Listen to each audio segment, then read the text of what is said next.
My dad died when I was 13. So when I was 18, I got some money and I blew it all right away. But I bought myself a truck and I was living out of it, and ended up becoming really depressed, and my truck got vandalized and broken into, and so I came out and I ended up staying on the streets, sleeping at a park under a gazebo on a picnic table for months. Since I came into the program, I got my GED. I completed a 64-hour Bridging the Gap medical interpreter course, which is the groundwork that I needed to lay to eventually become a certified medical interpreter. I noticed more confidence.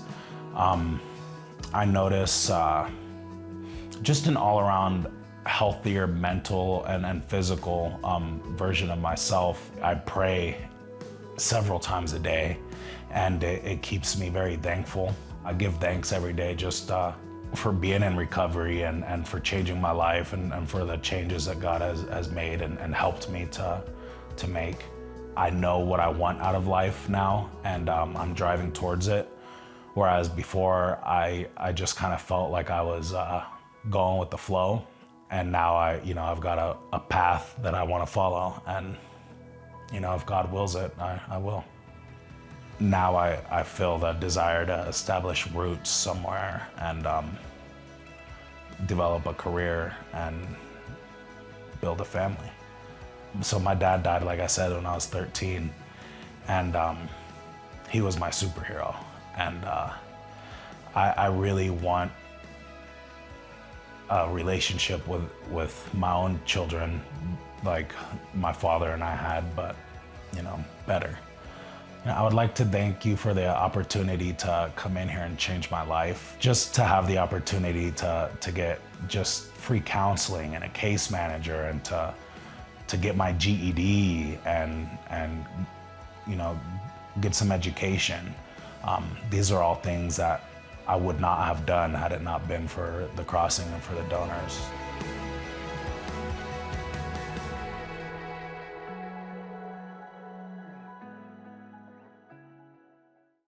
So overall, what led me to the Denver Rescue Mission was that me and my daughter were homeless. I had been in kind of a bad relationship that was unhealthy, and Madeline was about 8 months old, and we didn't have anywhere to go. It's a terrible feeling when at the end of the day that you have nowhere to go. When it starts raining, when it's snowing, you don't know where your next meal is going to come from. But yeah, overall about 3 years I was homeless, and almost a year with Madeline before we moved into the mission. I was in college at that time, and Madeline's dad had passed away, and I was pregnant with Elliot, and so moving into the mission was pretty much exactly what my family needed to get back on our feet. And once I moved into the crossing, I knew that nobody else was going to be in control of that but me. And so it really changed my perspective on what's important and also on what I can do. Being able to finally relax and settle in with Madeline gave me the opportunity to start seeking out employment and to start seeking out daycare, and really even just having a steady schedule every day. Being able to start to feel at home at the crossing and come home every night knowing that there was going to be, all of the things we needed, really started to give me hope for a future for me and my family.